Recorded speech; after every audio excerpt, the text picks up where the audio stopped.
तो फ्रेंड्स, क्या आपको भी वजाइना में इरिटेशन, जलन और खुजली होती है पीरियड के दौरान? तो इसके होने के क्या कारण है, ये क्यों होती है और इसको आप कैसे ट्रीट कर सकते हैं? Friends, welcome back to my channel women's health talk और यहाँ पर हम बात करते हैं विमेंस के हेल्थ से रिलेटेड टॉपिक्स पर। तो फ्रेंड्स, आज हम जिस टॉपिक पे बात करने वाले हैं वो है पीरियड के दौरान होने वाला वजाइना में जलन या खुजली। तो फ्रेंड्स, क्या आपको भी वजाइना में इरिटेशन, जलन और खुजली होती है पीरियड के दौरान? तो इसके होने के क्या कारण है, आज इसी पर हम बात करेंगे। अगर वीडियो की जानकारी पसंद आए तो वीडियो को लाइक कर सकते हैं, शेयर कर सकते हैं, हमारे चैनल को सब्सक्राइब कर सकते हैं। फ्रेंड्स, क्या आपको पीरियड टाइम में जलन होती है? क्या आपके प्राइवेट पार्ट में जलन और खुजली महसूस होती है जब आपका पीरियड टाइम चल रहा होता है? तो अगर आप इस समस्या से परेशान हैं तो ये वीडियो जरूर देखिए और आज आपको पता चलेगा ये खुजली या जलन किन कारणों से होती है। फ्रेंड्स, महिलाओं के जीवन में पीरियड साइकिल एक नॉर्मल प्रोसेस होती है जो कि 4-5 दिन तक चलती है। ऐसे में कई सारी महिलाओं को ये दिक्कत का सामना करना पड़ता है कि उन्हें 4-5 दिन जो है बहुत तेज जलन होती है उनके प्राइवेट पार्ट में। ऐसे में आपको एक तो नमी बनी रहती है, दूसरा आप ऐसे में कुछ कर नहीं सकते, ब्लीडिंग चालू रहती है। तो फिर आपको ये डर सताता है कि ये ब्लीडिंग के साथ में कोई इन्फेक्शन तो नहीं है या इन्फेक्शन बढ़ तो नहीं रहा। और अगर हम बात करें नॉर्मली तो अपनी लाइफ में कभी ना कभी महिलाओं को इस तरह की प्रॉब्लम झेलनी ही पड़ती है। कोई भी शायद ही ऐसी महिला हो जिसने इस प्रॉब्लम को फेस नहीं किया हो। तो ये होने के कारण पर अगर हम बात करें तो बहुत सारे रीजन हो सकते हैं इसके।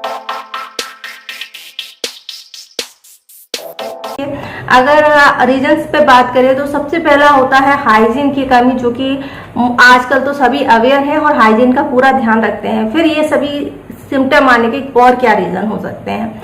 अगर हम दूसरे रीजन की बात करें हाइजीन के अलावा तो वो हो सकता है आपका पैड या आप टैम्पॉन या आप मेंस्ट्रुअल जो कप यूज कर रहे हैं उससे आपको किसी न किसी तरह की एलर्जी, क्योंकि पैड से या टैम्पॉन होते हैं उनमें कई तरह के केमिकल्स मिलाए जाते हैं जिससे वो व्हाइट कलर के ज्यादा फेयर और साफ दिखाई देते हैं। इसलिए हमेशा कहते हैं कि नेचुरल जो बैम्बूज के रेसे से बने हुए या नेचुरल पदार्थों से बने हुए जो टैम्पॉन या पैड्स होते हैं उनका इस्तेमाल करना चाहिए। अगर आपको ये लगता है कि ये पैड या इसकी वजह से इरिटेशन और जलन हो रही है तो आप इनको चेंज कर सकते हैं। इसी से जुड़ा हुआ दूसरा रीजन होता है टाइम पर पैड चेंज ना करना, क्योंकि नमी के कारण से और वहाँ जो लीकेज के लिए जो केमिकल्स डाले जाते हैं जो आपके ब्लड को एब्जॉर्ब करते हैं, ऐसे में इन्फेक्शन के चांसेस ज्यादा हो जाते हैं। एक तो नमी के कारण से आपको खुजली होती है, दूसरा उसमें जो केमिकल्स होते हैं उनसे इरिटेशन होती है।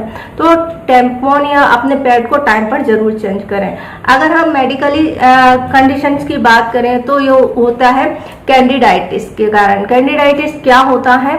ये एक तरह का इन्फेक्शन होता है जिसे हम ईस्ट इन्फेक्शन कहते हैं, और ये जब होता है तो फिर आपके योनि से खुजली, जलन, रेडनेस, इस तरह के सिम्टम जो हैं आपको आने लगते हैं। तो कैंडिडाइटिस एक बहुत ही कॉमन इन्फेक्शन है जो हर महिला को हो ही जाता है। कई बार ये पीरियड के दौरान होता है, कई बार पीरियड के बाद भी आपको ये हो सकता है। अगर हम इसकी बात करें तो हमारे ये योनि पार्ट है या आपका जो प्राइवेट पार्ट है जिसे हम वजाइना कहते हैं, उसमें 20 से अधिक तरह के ईस्ट और बैक्टीरिया और फंगस पाए जाते हैं और इनमें से कोई भी एक्टिव हो सकता है। इसीलिए जरूरी होता है कि जब भी आपको इस तरह का इन्फेक्शन होता है तो उसके लिए एक पेस्ट टेस्ट किया जाता है और उसी के अकॉर्डिंग आपको मेडिसिन दी जाती है। अगर हम इसकी बात करें कि क्या ये बहुत ज्यादा खतरनाक है क्या, तो अगर आप इसको लंबे समय तक झेलती रहती हैं और इसका ट्रीटमेंट नहीं लेती तब ये आपके अंदरूनी पार्ट्स में इन्फेक्शन बढ़ता है, जिससे के कारण आपके यूट्रस, ट्यूब या आपके गर्भाशय से जुड़े हुए जितने पार्ट हैं उनको इन्फेक्टेड कर सकता है। तो ये जरूरी होता है कि अगर आपको इस तरह का इन्फेक्शन हुआ है तो उसको ट्रीट कर लिया जाए। अगर हम इसके ट्रीटमेंट की बात करें तो कोई महंगा या बहुत हैवी या बहुत लंबे टाइम तक चलने वाला ट्रीटमेंट नहीं होता है। सिंपल से आपको एंटीबायोटिक्स दी जाती हैं जिनसे कि आपका जो इन्फेक्शन है वो खत्म हो जाता है। अब इसके होने का कारण पे बात करें तो ये 2 बैक्टीरिया के कारण होता है, कैंडिडा फंगस की वजह से और लैक्टोबैसिलस बैक्टीरिया की वजह से। तो ये 2 चीजें हैं जो कि इन्फेक्शन को का कारण होती हैं, जिनकी वजह से आपको ये इन्फेक्शन जो है बार बार।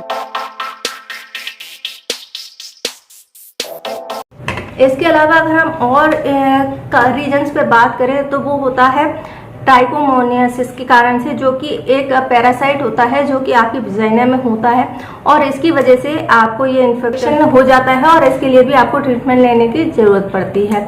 इसके अलावा योनि में और किस कारण से आपको जलन या खुजली हो सकती है, वो होते हैं यौन संचरित रोग, यानी आपके पार्टनर से आने के कारण या फिर आपका सही से मेंटेनेंस नहीं करने के कारण से ये आपको हो जाते हैं। इसके अलावा कई बार आपके जो क्लॉथ्स होते हैं वो इतने टाइट होते हैं कि उनमें एयर पास नहीं होती, जिसके कारण से ये इन्फेक्शन बढ़ते हैं। तो ऐसे में आपको क्या इलाज की जरूरत है या आप घरेलू तौर पर क्या कर सकते हैं। सबसे पहली बात होती है कि आपको हाइजीन का पूरा ध्यान रखना है। दूसरे जो है कॉटन के अंडरवेयर आपको पहनने हैं। अंडरवेयर अगर आप लेते हैं या पैंटी जो लेते हैं वो ऐसी होनी चाहिए जिसमें कि एयर का फ्लो बना रहे, यानी कि उसमें बहुत ज्यादा पसीना या उमस नहीं होनी चाहिए, जिसके कारण से आपको ये इन्फेक्शन जो है बढ़ जाते हैं। नेक्स्ट होता है कि आप पैड या टैम्पॉन की जगह मेंस्ट्रुअल कप का यूज कर सकते हैं, क्योंकि इसमें नमी नहीं रहती है और दूसरे इनमें बैक्टीरिया या फंगस पनपने के चांसेस नहीं होते हैं। इसके अलावा आपका जो प्राइवेट पार्ट है उसे टाइम टाइम पर जरूर वॉश करें। जब भी आप पैड या टैम्पॉन चेंज करते हैं तो आपका जो प्राइवेट पार्ट होता है उसको जरूर वॉश करें, क्योंकि वहां पर ब्लड लगा रहता है और इसके कारण से बैक्टीरिया वहां बने रहते हैं जो कि आगे जाके आपको इन्फेक्शन देते हैं। आप प्रोबायोटिक्स ले सकते हैं। प्रोबायोटिक्स बहुत अच्छे होते हैं इन सभी इन्फेक्शन से बचाने के लिए। अपनी डाइट में हरी सब्जियां, सलाद वगैरह का सेवन बढ़ा दें। इसके अलावा अगर हम और कोई ऑप्शन की बात करें जिनकी वजह से आपको ये इन्फेक्शन होते हैं, तो वो होते हैं कि यूटीआई इन्फेक्शन, जो कि आपके यूरिनरी ट्रैक्ट इन्फेक्शन जिनको बोलते हैं, यानी कि आपके बाथरूम में इन्फेक्शन हो जाता है, यूट्रस और ट्यूब। तो ये जो यूटीआई इन्फेक्शन, इस पर पूरी डिटेल वीडियो मैंने बनाई हुई थी पहले, जो कि बैक्टीरिया के कारण से होते हैं और ये इतने घातक होते हैं जो कि आपकी किडनी तक इन्फेक्शन को पहुंचाते हैं। तो ये भी होते हैं। एसटीडी इन्फेक्शन होते हैं। इसके अलावा दांत, खाज, खुजली की समस्या हो सकती है, जिसके कारण से आपको वहां पर जलन, रेसेस और रेडनेस आती है। तो ये सभी कारण होते हैं जिसके कारण से जो कि आपके पीरियड टाइम में इन सभी का होने के चांसेस बहुत ज्यादा होते हैं। तो अगर आपको इनमें से कोई सा भी इन्फेक्शन है तो उसकी जांच जरूरी है, क्योंकि अगर आप अपनी मर्जी से या ओवर द काउंटर मेडिसिन ले लेते हैं तो आपको नहीं पता है कि आपका इन्फेक्शन फंगस की वजह से है, बैक्टीरिया की वजह से है या दूसरे चीजों की वजह से है। तो ऐसे में उसका ट्रीटमेंट जरूरी है। लेकिन कुछ चीजें हैं जो आप घरेलू तौर पर कर सकते हैं, जैसे हाइजीन का ध्यान रखना, अपने अंडरवेयर का ध्यान रखना, या पैड या टैम्पॉन जो है वो चेंज कर सकते हैं, समय का ध्यान रख सकते हैं। तो ये छोटी छोटी चीजें हैं जो कि आपको इस तरह के बार बार होने वाले इन्फेक्शन से बचाते हैं और इनको आप क्योर कर सकते हैं। तो आई होप आपको छोटी सी जानकारी पसंद आई होगी। जानकारी पसंद आए तो वीडियो को लाइक कर सकते हैं, शेयर कर सकते हैं, हमारे चैनल को सब्सक्राइब कर सकते हैं। इससे जुड़ा हुआ कोई और क्वेश्चन है तो वो आप हमें पूछ सकते हैं। इंस्टाग्राम पे फॉलो कर सकते हैं, हमें ज्वाइन करके हमें सपोर्ट कर सकते हैं। वीडियो देखने के लिए आपका धन्यवाद।